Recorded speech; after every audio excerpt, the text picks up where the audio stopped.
Good afternoon, this is Quays News on Monday the 3rd of November. I'm Oliver Sykes. And I'm Tom Turner. Coming up on the programme today. Rail disruption in Greater Manchester, with passengers warned disruption could last for days. ChatGPT distributing health-related information. New generation for Eccles Town Centre. And with bonfire night this week, pet owners prepare for what could be a stressful night, with a reported 66% calling backyard fireworks a major concern. But first, on this special edition of Quays News from Media City, Forest Bank Prison has been criticised recently after a report from the watchdog, the Prison and Probation Ombudsman. Emma Stewart is here to tell us more. Emma, what can you tell us? Yes, so the PPO report shows that 27 inmates have died within the last 5 years. This led to Salford MP Rebecca Long-Bailey saying that the situation cannot be treated as routine as concerns for safeguarding rise. Stephen Woolwork was just 34 when he died last year, and his death has been classed as unascertained, meaning they are unsure. His mother, Kelly Kay, has said conditions there have to improve, and it's 27 too many. So Emma, what are the conditions like in the prison? Well, we have an anonymous ex-prisoner who has said that the conditions at the prison were disgusting, unclean and unsanitary. For safety, it's you and only you. You've got to look after yourself. No one else will look after you, and that's just how it is. I mean, these conditions sound horrible. What is being done about this? Well, Long-Bailey has written to Justice Secretary David Lammy for an urgent review of conditions and oversight at Forest Bank. However, despite the criticism, management company Sodexo has been awarded another 10-year contract. What have the PPO and Sodexo said about this? The PPO have stated that they carry out independent investigations into complaints and deaths in custody, and the detailed role and responsibilities of the PPO are set out in their officer's terms of reference. Whilst the Sodexo spokesperson has said any death in custody is treated with the utmost seriousness and their thoughts remain with the families and friends of those affected. They go on to say they fully cooperate with the PPO. Thank you, Emma. Now, one of the UK's most important railway lines is facing days of disruption after a train derailed in Cumbria this morning. A major incident was declared after an Avanti West Coast train travelling from Glasgow to London left the trek around Shap at about 6 a.m. this morning. Passengers around the northwest have faced disruptions this morning, and Sevi Tchaikovsky was in Manchester earlier today speaking to passengers. Thank you, Oliver. I'm here at the Manchester Piccadilly train station following the derailment of the Avanti West Coast service in Shap in Cumbria this morning. The service from Glasgow to London derailed at about 6:10 this morning, and passengers are being warned to expect days of disruption. So the train that I was usually catching at 10:10 arrived eventually at about 20 past. And then what we've been doing is we've been making progress station by station, stopping at stations that you wouldn't normally stop at. So I'm over half an hour late, and they were saying that the total delay on that train is 40 minutes. 4 minor injuries were reported as a result of the derailment, according to the ambulance service, which assessed 87 people in total. Thankfully, no one required further hospital treatment. Everyone was discharged from the nearby test centre. All lines are now blocked between Penrith North Lakes and Oxenholme Lake District, according to the Avanti West Coast, and a spokesperson has spoke about it, saying our priority is the well-being of everyone who is aboard and getting them safely off the train. We are assisting emergency services who are on the scene. General Secretary Mariam Essamdost has said the derailment of the Avanti West Coast train near Shap is very serious and will require thorough investigation. Further information will be provided in due course. It is likely that there will be a significant disruption to the network for a number of days. Thank you. But the Liverpool train was delayed due to a derailment earlier this morning, they said. Everybody on the train was in the same boat, really, or on the same train. Sevi Tchaikovsky reporting there. Now, there are growing concerns about the role of artificial intelligence in providing medical and mental health advice, and now new regulations have been introduced to limit it. ChatGPT will no longer be allowed to give medical advice to users. Instead, it should urge them to reach out to local helplines. To discuss what this means for the future of AI and public safety, Kat joins us. Hiya. Hi, Kat. Well, this change follows after countless of incidents. One incident regarding a young boy who took his own life after confiding in ChatGPT. His parents are filing a lawsuit and have said that some of the chat box's responses led to his death. In a few months, the young boy Adam Rain, who was 16 from California, talked to ChatGPT about his issues, about his mental health and about his anxieties, and has also discussed suicidal plans with ChatGPT. In one of the following messages, this was ChatGPT's response to poor Adam. Thanks for being real about it. You don't have to sugarcoat it with me. I know what you're asking and I won't look away from it. That's really heartbreaking. It really is, and it shows why these rules are so important. ChatGPT will no longer be available to give information on legal issues, financial issues, or mental health.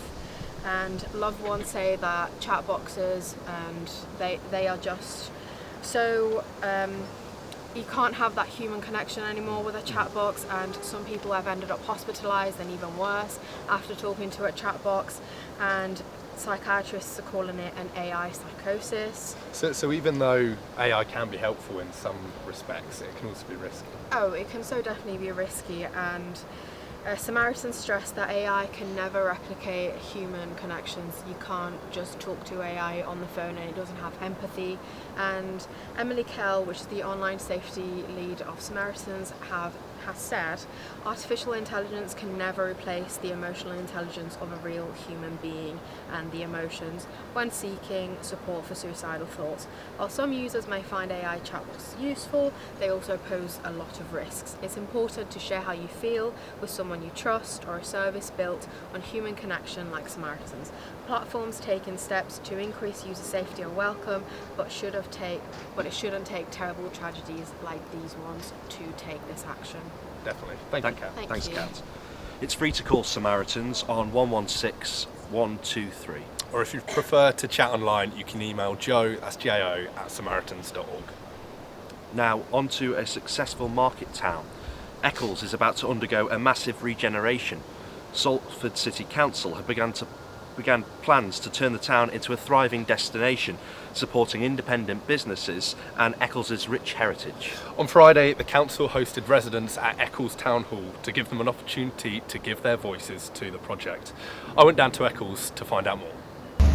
A new multi-million pound redevelopment of Eccles Town Centre is set to be brought to life next year, following the creation of a master plan set to revitalise the surrounding area. According to plans, the project will help to create new, vibrant, welcoming spaces throughout the town.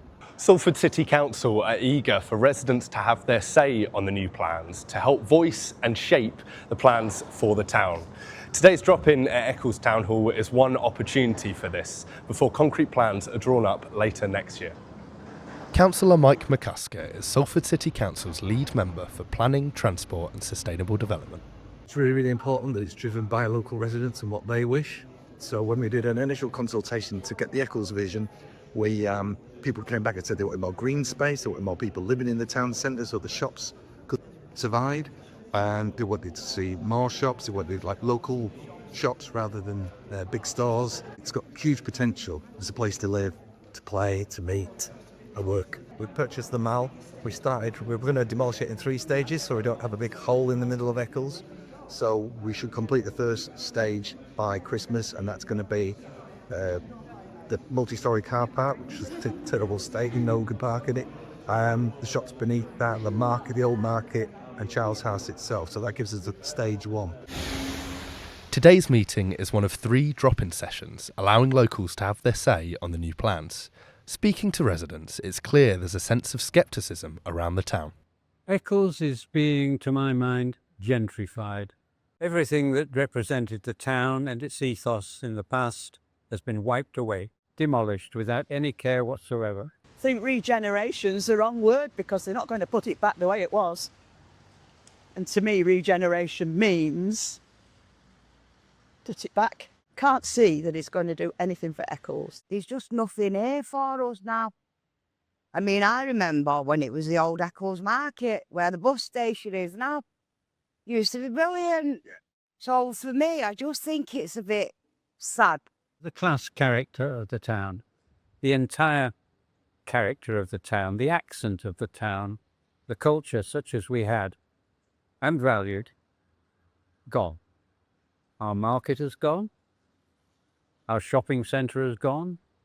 All we're left with is the 900-year-old church which is surrounded by towering blocks. That's vandalism. Well, Tom's report there, and bonfire night is on this Wednesday. Although the fireworks are thrilling, for many our four-legged friends aren't quite so keen. Many pets frightened by the loud bangs. Bonfire night can be a stressful evening for pet owners. It definitely can. Red Wings Horse Sanctuary in Norfolk have launched a petition asking the government to reduce noise levels for consumer fireworks, with just shy of 100,000 signatures. And Will Upton has more. I'm currently reporting from the floor of my kitchen, and bonfire night is quickly approaching. It can be a fun time for the whole family this time of year, but for one member of the family it might be particularly stressful. And I'll introduce that member of the family now. One sec. There we go. So this is she's my dog, and she's gone. But she gets particularly stressed out by fireworks. In 2024, the RSPCA reported that 66% of pet owners see backyard fireworks as a major concern. I spoke with Stephen, who has seen firsthand how fireworks have affected his Staffy Diesel. It varies wildly between dogs. So, for example, the one that we've had for a while, the Staffy for a while, he's extremely anxious about fireworks. To the point, I think he reached his peak a few years back. He was like frothing at the mouth. His eyes were like dinner plates. He was shaking, heart was racing. Yeah. Really, really terrified. To further understand why dogs suffer from fireworks, animal behaviourist Dr. Robert Young gave his perspective and how it can be resolved. A lot of animals' default position is be scared if you don't know what it is. And, so that might be one of the reasons. I mean, one of the big part of all this thing with dog fear is the owner. So it's the way the owner behaves is often one of the big determinants of, how the dog will react. So dogs are reading us all the time. They're just constantly reading your behaviour. And if you look scared or tense, they're going to pick that up. If you're scared or tense, then they're going to be scared or tense as well. I mean, I have a nice story about this. So I've got an old auntie. She had a dog that she told us was terrified of children and terrified of bicycles. And so we took her dog out with my dog, and I gave her dog to my daughter, who was about 8 at the time. And we deliberately went down this trail where we knew we were going to meet lots of kids and lots of bicycles. And I didn't tell my daughter what my auntie had said. And the dog was passed by loads of kids, loads of bicycles, and never once reacted.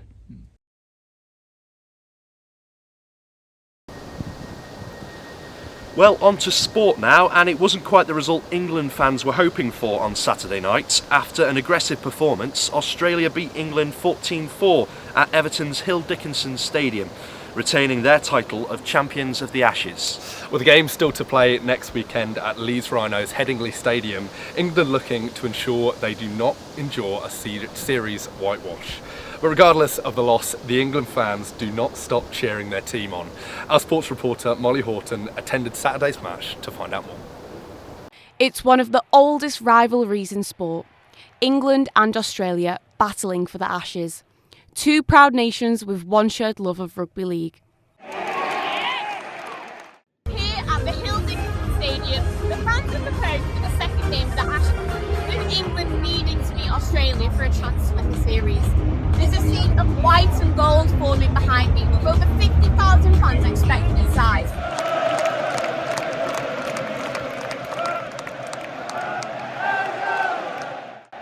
It wasn't quite the result England fans were hoping for on Saturday, with Australia retaining their title as champions. But the England players gave everything. Every tackle, every carry, roared on by a crowd that never stopped believing. Despite the defeat, there was still so much to celebrate, from the passion on the field to the incredible atmosphere in the stands. For most fans, this would have been one of the last times to see England's loose forward Morgan Knowles compete in the flesh, as like many players, he couldn't resist the temptation to join the best league in rugby, the Australian League, the NRL. He's departing to join the Dolphins on a 2-year deal from next season, but Knowles wasn't shy to express his excitement in the Ashes build-up. Yeah, it's been really good. It's been intense. It's good to get back with the lads and meet up again, and you know, it's only going to keep building now. The sessions, the intensity, ready for the test next week. It's great to just be around so many good players. You know, you're picking up things and learning, and yeah, couldn't be better. Australia were just that bit sharper in stealing the series, but they had to earn it. All the way from the Down Under, Aussie fans Felix and Charlie know their team has room for improvement. Played a great game, but 2-0. But England came out with a bit of intensity, more than last week. So we did quite well, Towards the end, scored a few tries, but first up, we've got to improve for next week. If we want to take England to the Dogs, we've got to improve for next week. But good game, really enjoyed it. Yeah. With one more game to go next weekend, there's still one last chance for England to finish the series on a high. Molly Horton, Quays News. Molly Horton's report there. Well, that's all for now. Thank you for watching Quays News of this special edition down in Salford's Media City Gardens. Join us tomorrow at 1:30 for more Quays News, but in the meantime, be sure to follow our social media page at Quays News. Goodbye. Goodbye.